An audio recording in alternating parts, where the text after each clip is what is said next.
Honorable and respected brothers and elders, there's no one here that would actually like to be called by bad names or incorrect things that are attributed to them. No one wants to be able to be called something that they don't like. And part and parcel of the Islamic faith is that we always treat others how we want to be treated ourselves. If you don't want to be treated a certain way, don't treat other individuals that particular way.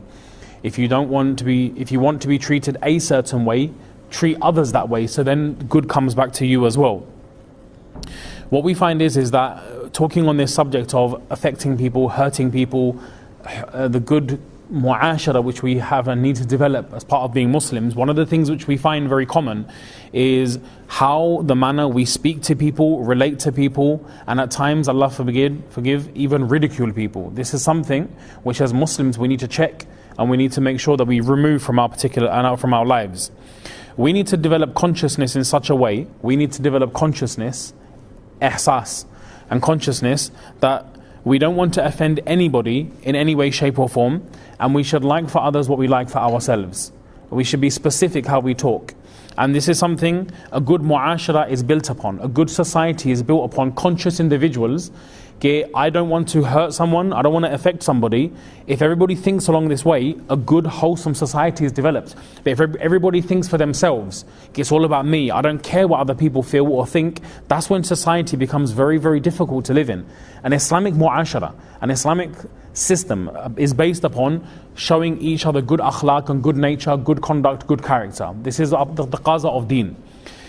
I want to share with you a particular verse of Quran in Surah Al-Hujurat, verse number 11. Allah Tabarak wa Ta'ala, He mentions, Ya ayyuha alladhina amanu la yaskhar qawmun min qawmin asa an yakunu khayran minhum wala nisa'un min nisa'in asa an yakunna khayran minhun wala talmizu anfusakum wala tanabazu bil alqab. There are three particular things which Allah Subhanahu wa Ta'ala revealed to you and I so we can practice to make a better mu'ashara and a better society.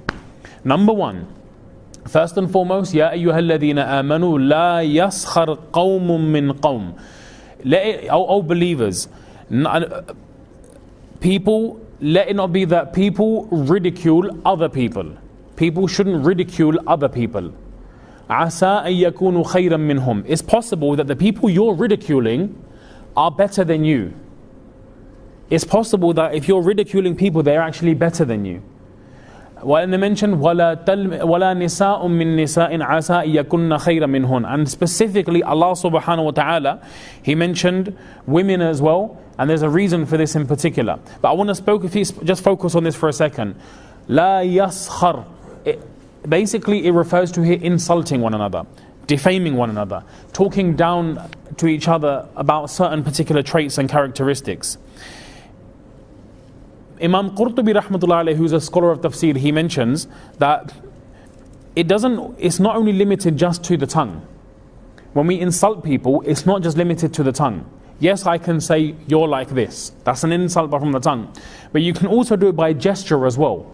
Show in a certain way, by hand. For example, if someone, let's just give you an example. Someone has a disability, they can't walk properly. You don't say nothing to them, but you're walking in a funny way to ridicule them. That's also forbidden from this verse as well. La yaskhar qawmun min qawm. That you're looking at someone's negative trait and you're making fun of that.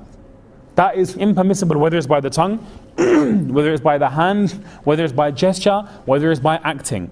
Yani, if we see something negative in somebody, to highlight that in any way is impermissible in Islam. But it's done with the intention of insulting, ridiculing, defaming. Yani kisi ka mazak udana, to make people feel bad about themselves. This is absolutely impermissible in Islam. And I'll also add this as well, which is common amongst our society, especially amongst us all that are born here. And you guys may have faced this, right? So don't be defensive. I've experienced this in my family, that whenever someone tries to speak a bit of English, we ridicule their English. And I say we, meaning us who are born here. So we say, oh, they're freshy English. We take the mick out of how they speak. Like for example, one person, they saw one particular place and they pronounced it a wrong way. They pronounced a shop in a wrong way. After that, unki chair ban gayi thi. So people were winding them up. So whenever they saw the shop, they would say, or Woolworth. And they'd make the person feel ridiculed. Pawn shop. They say it's not pawn, it's pound shop, brother, pound shop. But the way you're talking is disrespectful. That's also la yaskhar qawmun min qawm. And then what happens is, subhanallah, we see people, this has become a trend on YouTube, right? People make videos ridiculing people. And even Muslims fall into this. And now, alhamdulillah, we've got less YouTubers that do this, but yet we'll like the video, subscribe, ha ha ha, make a meme. This isn't the quality of a Muslim. And I say this because we have family who are from abroad. When someone comes, if you ridicule them for their English, they become defensive. Now they don't want to speak English in front of anybody. Why? Because if I say the wrong thing, they're going to ridicule me and take the mick out of me. So they stay dumb, meaning that dumb is in the sense of not speaking. They pretend that they can't speak. They show themselves as not able to converse because if they say the wrong thing, you're going to get ridiculed. Does everyone understand where I'm coming from? Okay? So there's a certain way of pronouncing a certain thing. And unfortunately, because of us, we're born here, right? We can speak English better than the brothers who come from abroad, but that doesn't give us the right to ridicule people. And that's what the verse is saying. Asa yakunu khayran minhum. Don't think just because they can't speak English as good as you that you got to ridicule them. They may be better than you. Well, you think you got that fazilat because you can speak English. How do you know? Well, just because you can speak a bit of English, just because you got a red passport, just because you got a business, just because you got a bit of money. They only came here now, you came here 20 years ago. Then what does that make you better, does it? No, only Allah knows who's good and who's not. So I feel this because I have relatives and they've gone through this and we hear about this as well. So it's our duty to highlight this. And I hope and pray that someone listens to this and then they will pluck up the courage to go to those people and offer an apology and say, I'm sorry, if I ever made you feel like that, I'm sorry. And just offer an apology. An apology will go a long way, inshallah. But nevertheless, what is interesting in this particular verse, Allah Ta'ala mentions, لا يسخر قوم من قوم عسى يكونوا خيرا منهم ولا نساء من نساء. Allah specifically mentions women in addition to mentioning men. Any guess why? Women are worse for this, that's why. They take the mick even more. Women, they ridicule other women. Women are they hit really low blows. What they do is that you'll find that if a woman presents something on Instagram or Snapchat or Facebook or something of the like, which Allah forgive, which shouldn't happen in the first place, but if people are doing it, the hate comments come from other women. And they try to ridicule them for something to bring down their fame, to make sure they don't get the attention, they don't get the spotlight. There's a whole reason for this is because they actually are craving attention for themselves. And when they don't give that attention, someone else gets it, they feel they also want a slice of the pie, they feel jealous. So women are more jealous in their nature in comparison to men. However, it doesn't mean we don't do it. We also do it as well. But women, unfortunately, Allah mentioned them separately because this guna exists as also amongst them in another level, sometimes even more. So Allah spoke about them specifically, addressed them separately, women as well, men and women.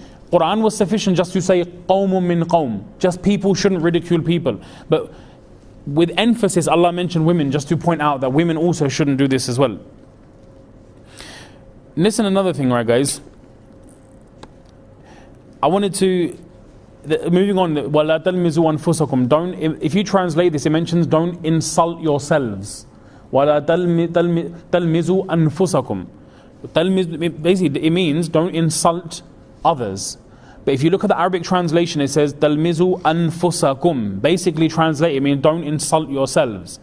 Now, why would the Quran use this such usloob? Why would it address it in this way? Because when you curse someone, you're cursing them, you're not cursing yourself. Well, actual fact, this is what happens. Because if you curse somebody and someone doesn't like what you've just said, what are they going to do in response? Curse back. And then that means by you cursing them, they're going to curse back at you. So similarly as well as the Quran, the usloob mentions, وَلَا تَقْتُلُوا أَنفُسَكُمْ. Don't kill yourselves. It means don't kill others. But the usloob is don't kill yourselves. Meaning, if this whole thing of bloodshed happens where you kill someone, someone's going to retaliate to you. So you're going to take revenge, someone's going to come back. And it's going to be this back and fro, back and fro. Similarly, when you curse, they're going to curse. You're going to curse, they're going to curse back. And there's going to be this constant to and fro. And that's why it mentions don't curse yourselves. So number one, that's one thing. Secondly as well, is we should think you are no different from me. If I'm cursing you, it's as if I'm cursing myself, because I'm ek hai. We're one. We're not separate. You are my brother, irrespective of your culture, whether you're from whichever country, but you are part of me. We're part of each other because we're Muslims. That's why it mentions, Ya ayyuhalladhina amanu. Allah is saying, as the mindset of Muslims should be, this fellow Muslim brother is a part of me. So by me cursing him, I'm cursing myself. भाई आप सब समझ गए मैं क्या कह रहा हूँ? कभी अगलों को इस तरह देखिए जैसे कि वो आपका अपना है. In Urdu, if you want to understand it from this way. There's a really, really beautiful, subhanallah, and I like ash'ar, so I want to share one with you, right? Shah Zafar rahmatullah alayhi, he mentioned this. Urdu wale thode khush honge. He mentions, ना थी हाल के जब हमें अपनी खबर. ठीक? What did he say? ना थी हाल के जब हमें अपनी खबर. रहे देखते लोगों के ऐब व हुनर. पड़ी अपनी बुराइयों पर जो नजर, तो जहां में कोई बुरा ना रहा. Oi, oi. If you understand Urdu ash'ar, that's quite deep. It means that there was a time I would look at everyone's faults. This person's got this, he's got this, she's got this. Okay? But then a time came, I started looking at myself and I thought, subhanallah, there's no one worse than me. I'm the worst person. So what gives me the right to talk negatively about others? So that's what Zafar rahmatullah alayhi, that's what he was referring to. It's a nice share, a poem. And the crux of it is this: don't look for the faults of others, because who has faults? We do as well. So when you're looking at the faults of others, and let me just explain something. Why is it I see the faults in you? Why? Because mujhe apni achhaiyon pe nazar aa rahi hai. I see the achhai in myself. This brother, for example, a brother, he procrastinates, he delays everything. I don't do that. So what I see, he does that wrong because I don't have that. So for me it looks bad because I don't have that thing inside me. For example, if someone does something wrong, I do the same thing. I would say, no, it's just a small issue. It's a small issue. We brush it over. But if I don't do something and he does something, I'm going to say that's really bad. It's really bad because I don't do that. But do you understand where I'm coming from? तो हमें अगलों में उन खामियों नजर आती है जिसमें हमारी खामी नहीं है. We look at others in their negativity, in those things which we don't have. Because if I had that negativity, I wouldn't say that's so bad. I would say, oh, he needs to work on this, inshallah. He needs to work. We're more sympathetic because that thing's in me. But if it's not in me, I run it into the ground because it doesn't affect me in any way, shape or form. So this is why the Quran mentions second thing, وَلَا تَلْمِزُوا أَنفُسَكُمْ. Don't insult one another. And last but not least, I'll mention this, inshallah, before we finish. وَلَا تَنَابَزُوا بِالْأَلْقَابِ. Don't give each other bad nicknames. Don't give each other bad nicknames. You know, Ikrimah ibn Abi Jahl, radiyallahu ta'ala anhu, Sahabi, he's the son of Abu Jahl. You heard of Abu Jahl? When he went to Medina Munawwara, people referred to him as, they would say, oh, this person, he's the son of the Fir'aun of this ummah. Fir'aun na putre. This is Fir'aun, the Fir'aun of this ummah, his son. So he would get offended by that. You know, you addressing me in a way that what my father done, that's his business. It doesn't involve me. Allah subhanahu wa ta'ala revealed verse in relation to this. There's actually a number of asbab and reasons why this verse was revealed. There's another one in particular as well, where Rasulullah sallallahu alaihi wasallam, he referred to a sahabi by a particular name, not realizing that was a name which he was referred to as, which he didn't like. But it was common in those days, someone would have a nickname or two, a few names, and this is why we should be very careful. When we give names to people, it shouldn't be based on ridiculing them. Generally what happens is we look for a fault, someone does a certain thing, and we ridicule them for that particular trait. For example, there was one person, his eye was a bit closed, so they would call him Squinty. A Squinty, that's not a nice name to call someone. Someone couldn't walk properly, so they call him A'raj, cripple. There was one guy, you know, his ear was a bit pointy. They called him Star Trek. Have you guys watched Star Trek? Anyone? Alright, chalo, I have to give you some, maybe, I don't know, I can't give you any other examples from Bollywood. Man's free from Bollywood, you get me? But anyway, nevertheless, but there's a film, right, program, Mr. Spock, exactly. What he's gone is a bit pointy, isn't it? So this guy, his ear was a bit pointy, they called him Star Trek. Inna lillah, they read it. Yeah, he was born like that, man. You're calling man Star Trek. But nevertheless, this is why the Prophet ﷺ, you know, obviously he wasn't aware. He didn't know that Sahabi was addressed by that name in a negative way. But Allah subhanahu wa ta'ala sent down this verse, and there are other asbab to it as well. Ibn Abbas radiyallahu ta'ala anhu, he mentions something really profound.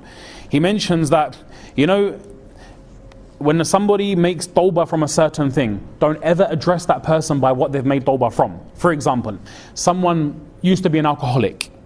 So we say, Ojra sharabi kababi, that sharabi, that alcoholic.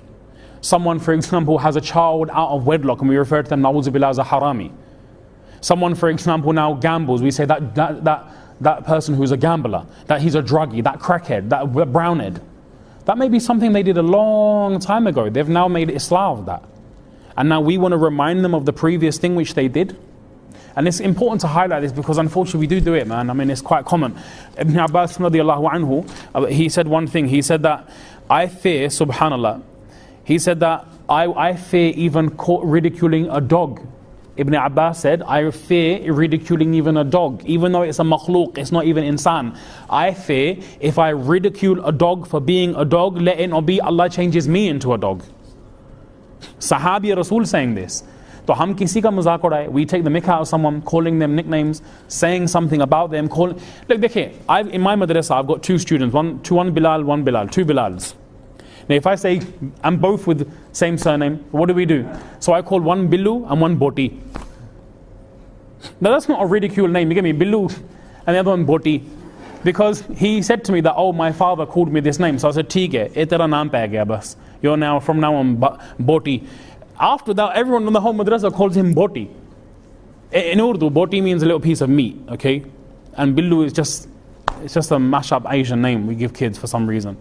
But anyway, what happened was that these names have stuck, but they're not I'm not ridiculing them for something they did wrong. If, for example, one was, someone had a physical defect and I call them by that physical defect, that's haram. And it's such a name which doesn't mean any ridicule. I'm not taking the mick out of them. I'm not being offensive. And they like the name as well. And people have started calling one Boti and one Billu and they like the name. It's not like they're saying, don't call me that. I don't like that. Stop calling me that. Refer to me as Bilal. I had two Ismails, one big, one small. So one was Ismail Lambu, one was Ismail Chotu.